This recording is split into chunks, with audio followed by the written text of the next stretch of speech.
make the audio better? Well, actually, I want the video to be on because this is where the whole thing is to show people that we have some people, we're talking with, and we are live in recording. Yep. 3, 2, 1, and let me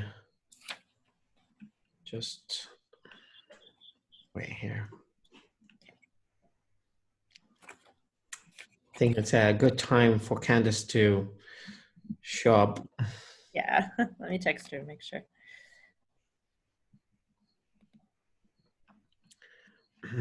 Perfect. So we are we're live. I'm not sure about the internet connectivity. I think it is very slow right now. It's coming in and going.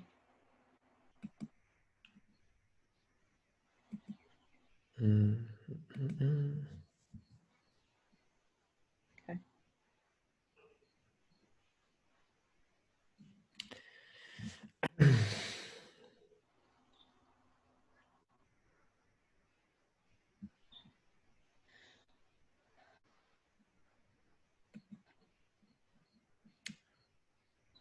Okay, so people are saying that the internet is a little bit weak.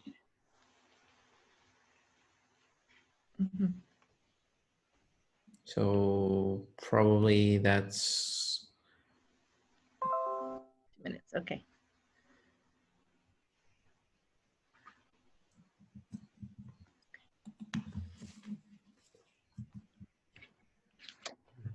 okay, Sarah.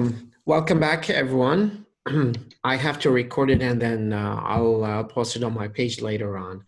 Would you please tell us a little bit about yourself and your approach to teach Iraqi students English in the online course that we are proposing? So my name is Sarah Hoke. I am an English professor. I went to school in Monterey, California, Miller Institute of International Studies. I've been teaching adult students, Brazilian adult students in person, but I have taught online before, taught students from all around the world in conversation practice to practice fluency. My approach would be by engaging you in multiple different questions, ones that I would have you take the lead in the conversation, but we would practice going through having you speak as much as you possibly can, giving you the opportunity to speak English, and we'll give you some corrective feedback at the middle and end of a session. And we make it really customized to what your needs are. So if you're looking to speak English for schooling purposes, we could certainly talk about subjects related to that. If you're doing it for personal, for travel, for whatever, we can customize it to your needs there. And yeah, we'll go from there. It's a pretty flexible program. What kind of challenges did you face before when you taught English as a second language to people from different nationalities? I know that you've been in the Hispanic community for some time, and also you've taught some Middle Eastern, and it's a heterogeneous kind of groups that you've taught. So based on that kind of experience that you've developed over the past few years of teaching in the Peace Corps, what just came up as an important parameter for you to gauge students' interaction and also make sure that their production of language is as good as possible?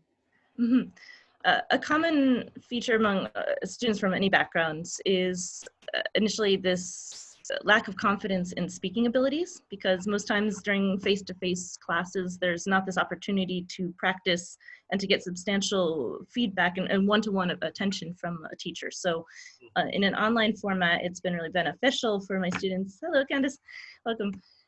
It's been very beneficial to students to have this online one-to-one with a teacher so that they can have a better sense, pinpointing those pronunciation and grammar and or fluency, and at a higher level too, like experience using, understanding and using idioms, for example, and some other things, and there's practice online. So yeah, that developing that confidence in one's speaking abilities and fluency has been a common feature in multiple places that I've worked, both in online and in person with adult speakers.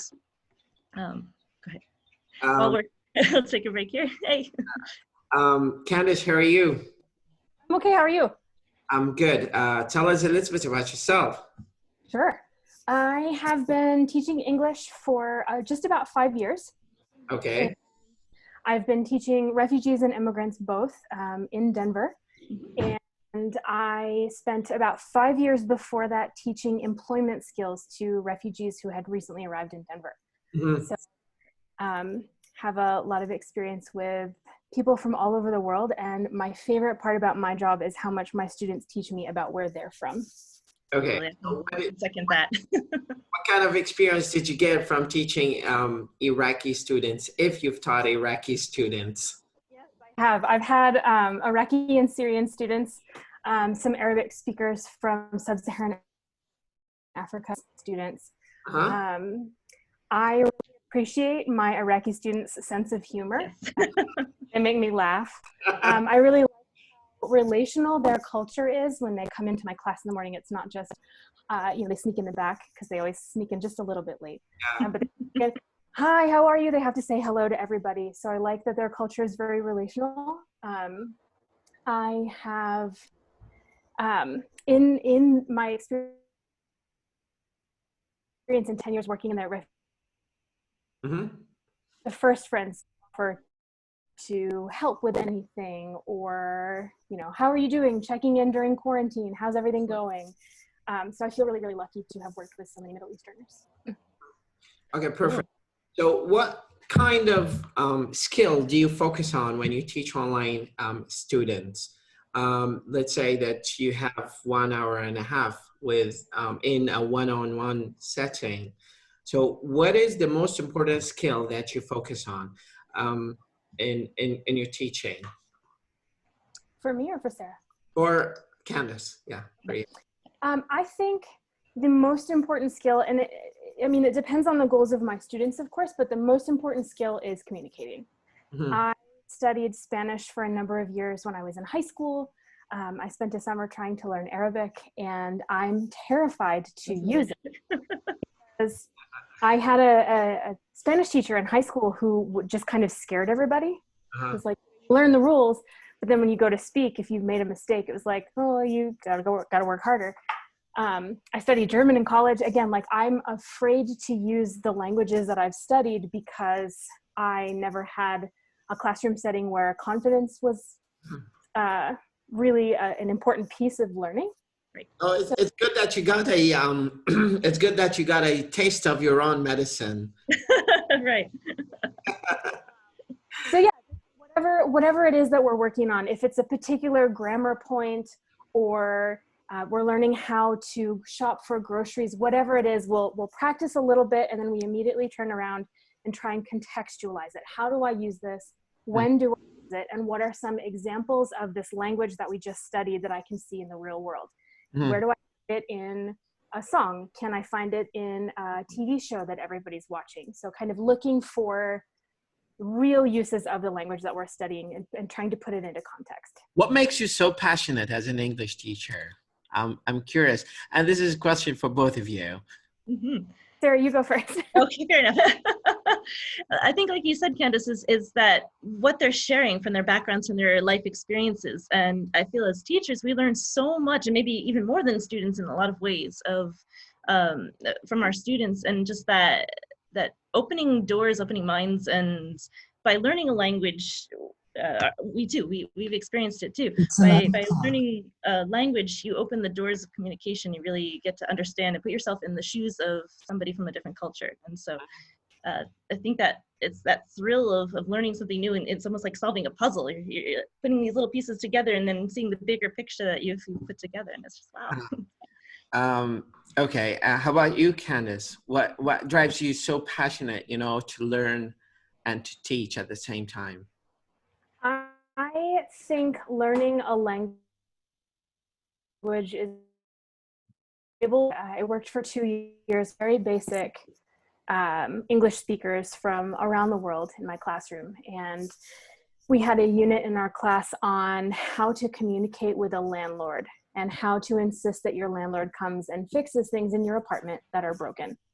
So we talked about it for a whole day. We practiced the language of, no, not next week. I need you to come today and fix this. So we practiced, we like stomped our feet, like, and then one of my students came back the next day and she said, my landlord finally came, I think is, plus like my students get excited and they clap their hands and they say, I'm learning. It's like, yes, you are. So and to walk through those circumstances and situations with my students, I think I just feel really lucky to be able to do that. It's an asset to learn how to negotiate the paycheck postponement sometimes with the landlord also. It's a challenge in any language. Especially when it comes to transition from one job to another, and you know the hassle that happens after that. Okay, I'm really excited, you know, to talk to you, and I'm really excited also to introduce you to the Iraqi community as an online teachers. This is an important transition, and especially in the Iraqi community, and just to let you know that a lot of people actually are shifting their attention from face-to-face learning to online learning. Most of the universities in Iraq right now, just because of the lockdown, are using Google Classroom. We're not going to go for Google Classroom. What we are providing is a very simplistic approach, a connection between a teacher and a native speaker, because it's going to be beneficial for both of the speakers. Also, I'm really appreciating your endeavor to be part of this experiment, and I'll put you in this short video with a little bit of promotion to it on my page, saying you're interested in teaching the Iraqi community, and this is a very good chance, you know, for them to have an organic approach to talk with native speakers and also be in touch with culture, be in touch with language in use. These are very important and essential elements. Candice, do you have any specific themes or topics, since you've already talked about the draft syllabus, quote unquote, or the draft curriculum? Do you have any kind of parameter by which you follow when you teach online classes? So I have been tutoring just a one-on-one student for a couple of weeks now since the quarantine, and I've just really let it be directed by her. So she's applying, or no, she got into graduate school, and so she wants to work on her academic English. She wants to be able to write as fluently as she can speak. So kind of letting that be student directed. I have a number of things that I can pull from. I taught a conversation class for 3.5 years, and it was my favorite class because my students would show up and they were just ready to do anything. Okay. So I'm happy to let it be student directed. I have some ideas if students may not have ideas of their own. Okay. Yeah, so. Perfect. How about you, Sarah? Do you have any comments that you add to this short interview? I think those are certainly, there's a lot, like you said, let it develop organically from the needs of the students, for sure. And we can create and or find those resources that we can have conversations based upon, but let that be the deciding factor. Let the students' needs be the driving force behind. Yeah, that is perfect. One thing that I want to add, a lot of people actually here in the Iraqi community love to talk. So if you just give them the chance to do that, you're probably not going to be able to contribute that much of talk to the conversation as much as being a mentor, an observer, a facilitator of language. That's going to be your major role. because most of them tell me that they are afraid of talking to native speakers. They are thinking of accent and dialect and all of these ramifications that people just made it complicated about English as much, and they do not look at to English as just a mean to communicate thoughts and make friends and understand and discover the world. So I really trust you with that. I'll be keeping you in the loop with what's going to happen next. I've received so many requests. Actually, between yesterday when I posted the ad and today, I got more than 200 messages. Sarah, you saw the video that I sent you of the number of 50 at least at last night. No. Yeah, so I got a tsunami of messages. Yeah, it's impressive. Like at least how to record and just several hours ago. It was only 50, now 200. So yeah, like we're frozen there.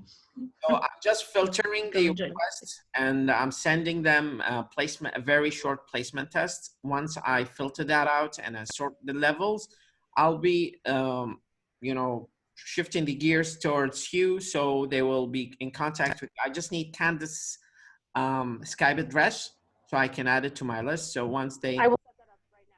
Yeah, definitely. No. There's no rush for that. And then I'll be in touch with you in the coming days, hopefully. Thank you so much for your precious time, and thank you so much for being part of this program. Let's hope that's going to be off to a very good start. Fingers crossed. Absolutely. Well, it's great talking with y'all. Looking forward to this endeavor. Thank you so much. Candice, it's a pleasure to meet you. Cool. Have a good one, guys. Bye. Bye-bye. تصبح الخير, yes? Yeah. Yeah. Hey. تصبح الخير. وانت من اهلا. مع السلامة.